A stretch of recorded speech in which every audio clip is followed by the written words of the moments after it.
ಗುರುಗಳೇ, ನೀವು ಆಗಿನಿಂದ ಮಾತನಾಡುತ್ತಿರುವುದು ನನಗೆ ಅರ್ಥವೇ ಆಗುತ್ತಿಲ್ಲ. ನಿಮ್ಮ ಕೈಯಲ್ಲಿರೋ ಅರ್ಥ ಮಾಡಿಸ್ತೀನಿ ಮಹಾಮಂತ್ರಿಗಳೇ, ಎಲ್ಲವನ್ನು ಅರ್ಥ ಮಾಡಿಸ್ತೇನೆ. ನಮ್ಮ ಕೈಯಲ್ಲಿರುವುದರ ಬಗ್ಗೆ ನೀವೆಲ್ಲ ಯೋಚಿಸಿ. ಯಾಕಿದೆ, ಏನಿದೆ, ಅದು ಎಲ್ಲಿರ್ಬೇಕಾಗಿತ್ತೋ ಅಲ್ಲಿಲ್ಲದೆ ಇಲ್ಲಿ ಯಾಕಿದೆ ಎಂದು. ಯಾಕಿಲ್ಲ ಗುರುಗಳೇ?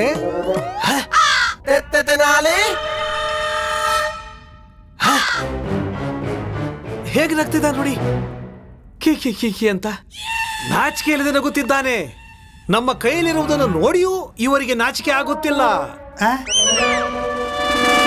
ಗುರುಗಳೇ, ರಾಮಕೃಷ್ಣರು ನಿಮ್ಮ ಕೈಯಲ್ಲಿರುವುದನ್ನು ನೋಡಿ ಏಕೆ ನಾಚಬೇಕು?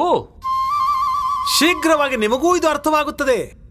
ಈಗ ನಮ್ಮ ಕೈನಲ್ಲಿ ಏನಿದೆ ಅದು ನಮ್ಮ ಕೈನಲ್ಲಿ ಏಕೆ ಇದೆ ಎಂದು ಇದುವರೆಗೂ ನಾವು ನಿಮಗೆ ಹೇಳಿಲ್ಲ. ಅದು ಪಂಡಿತ ರಾಮಕೃಷ್ಣನ ಕೈನಲ್ಲಿ ಏಕೆ ಇಲ್ಲ ಮಹಾರಾಜರೇ? ರಾಮಕೃಷ್ಣರು ಆಸ್ಥಾನಕ್ಕೆ ಖಾಲಿ ಕೈನಲ್ಲಿ ಏಕೆ ಬಂದಿದ್ದಾರೆ ಎಂದು.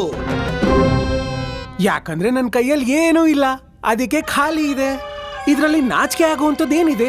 ಅಯ್ಯೋ ಪಂಡಿತ ರಾಮಕೃಷ್ಣ, ಎಷ್ಟು ಮೂರ್ಖರು ನೀವು! ಮಹಾರಾಜರೇ, ನಿಮ್ಮ ಪ್ರಕಾರ ನಾವು ಇದನ್ನು ಮಾರುಕಟ್ಟೆಯಿಂದ ಏಕೆ ತಂದೆವು?